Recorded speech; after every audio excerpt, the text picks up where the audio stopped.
मेरे YouTube page astro Naresh पर आपका स्वागत है। नमस्कार, मैं हूं नरेश कुमार। सबसे पहले उन दर्शकों का धन्यवाद जिन्होंने पेज को सब्सक्राइब किया है, पेज के वीडियोस को शेयर कर रहे हैं, लाइक कर रहे हैं और कमेंट बॉक्स में हमें अपनी राय भी लगातार भेज रहे हैं। दोस्तों, बुध का गोचर होने जा रहा है। बुध वक्री अवस्था में 9 अप्रैल को मीन राशि में गोचर करेंगे। यहाँ पर ये 10 मई तक रहेंगे, फिर आगे मेष राशि में जाएंगे। हालांकि हाल ही में बुध का गोचर जो है वो मेष राशि में हुआ था, लेकिन वक्री अवस्था में चलते हुए फिर से मीन राशि में आ गए हैं। मीन राशि बुध की नीच राशि है। इसका आपकी कुंडलियों पर क्या असर पड़ेगा, ये आगे वीडियो में देखते हैं। बुध का मीन राशि में गोचर कुंभ राशि के जातकों के लिए शुभ है। इसका कारण यह है कि ये गोचर दूसरे भाव में होगा। हालांकि बुध यहाँ पर नीच राशि में है, लेकिन धन स्थान में है, तो निश्चित तौर पर यहाँ पर धन में वृद्धि का काम करेंगे। बुध की सीधी दृष्टि रहेगी अष्टम भाव के ऊपर, तो जिनका काम रिसर्च से जुड़ा हुआ है उनको फायदा हो सकता है। अष्टम भाव अचानक से मिलने वाले धन का भाव है, तो हो सकता है कि अचानक से कहीं से धन की प्राप्ति हो जाए।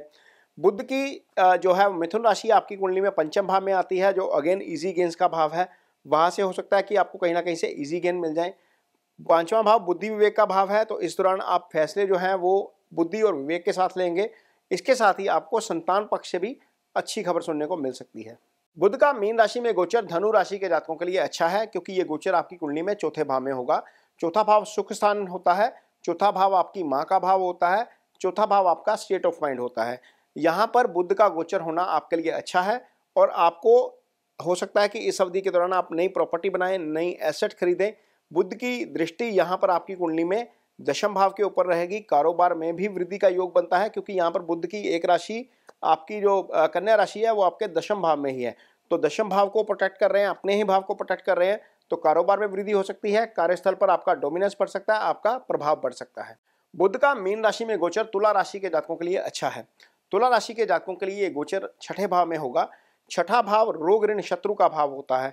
हो सकता है इस अवधि के दौरान आपके ऊपर जो कर्ज है उसकी अदायगी शुरू हो जाए, यानी कि वो कम होना शुरू हो जाए। यदि कोर्ट में कोई केस चल रहा है तो वहां पर आपको राहत मिल सकती है। यदि आप फिजिकली परेशान हैं, क्योंकि बुध त्रिदोष देने वाले ग्रह हैं, जब अच्छे गोचर में आते हैं तो बीमारी जो है वो ठीक करने का काम भी करते हैं। तो यहाँ पर बुध से संबंधित तीनों जो छठे भाव से संबंधित तीनों सिग्निफिकेंस है वो आपको उसके अच्छे फल मिलेंगे। चूंकि बुध की एक दृष्टि सीधा जाएगी 12वें भाव के ऊपर, तो इस अवधि के दौरान विदेश यात्रा भी हो सकती है। बुध का मीन राशि में गोचर करना सिंह राशि के जातकों के लिए अच्छा है, क्योंकि सिंह राशि के जातकों के लिए गोचर अष्टम भाव में होगा। अष्टम भाव से बुध दूसरे भाव को देखेंगे। दूसरे भाव में बुध की अपनी राशि है कन्या, और दूसरा भाव आपके कुटुंब का भाव है, और इसके साथ ही आपका धन स्थान भी है। तो धन स्थान पर बुध की दृष्टि, अपनी ही राशि पर बुध की दृष्टि धन में वृद्धि का काम करेगी। कुटुंब से आपको अच्छी खबर आ सकती है, और आपका जो है जिनका काम रिसर्च से जुड़ा हुआ है उनको भी इसका जरूर फायदा होगा।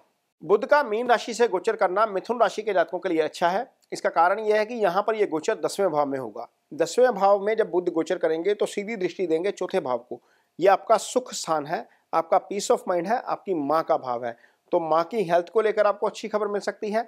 इस दौरान आपकी कोई एसेट क्रिएट हो सकती है, यानी कि प्रॉपर्टी या कोई एसेट नहीं खरीद सकते हैं, गाड़ी खरीद सकते हैं। और इसके अलावा आपको कारोबार में भी वृद्धि होती हुई नजर आएगी। यदि आप नौकरी करते हैं तो नौकरी करने वाली जगह पर आपका प्रभाव जो है वो बढ़ता हुआ नजर आएगा। बुध का मीन राशि से गोचर करना वृषभ राशि के जातकों के लिए काफी अच्छा है, क्योंकि यहाँ पर यह गोचर आपकी कुंडली में 11वें भाव में हो रहा है। यदि आपके घर में प्रेगनेंसी है किसी को, तो वहां पर आपको अच्छी खबर आ सकती है, क्योंकि बुध यहाँ से सीधा 5वें भाव को देखेंगे। इस दौरान आप कोई भी फैसला लेंगे तो पूरे बुद्धि विवेक के साथ लेंगे, क्योंकि यहाँ पर बुध की राशि पंचम भाव में आती है कन्या। तो कन्या जो 5वां भाव है आपका बुद्धि विवेक का भाव होता है। आपको इजी गेन्स मिल सकते हैं। यदि आपकी प्रमोशन पेंडिंग है तो प्रमोशन हो सकती है, क्योंकि 11वां भाव आपकी प्रमोशन का भी भाव है, आपकी इच्छाओं की पूर्ति का भी भाव है, आपकी आय का भी भाव है। तो निश्चित तौर पर इन तीनों एरियाज जो हैं वो लाइफ के, वहां पर आपको उसके अच्छे परिणाम देखने को मिलेंगे।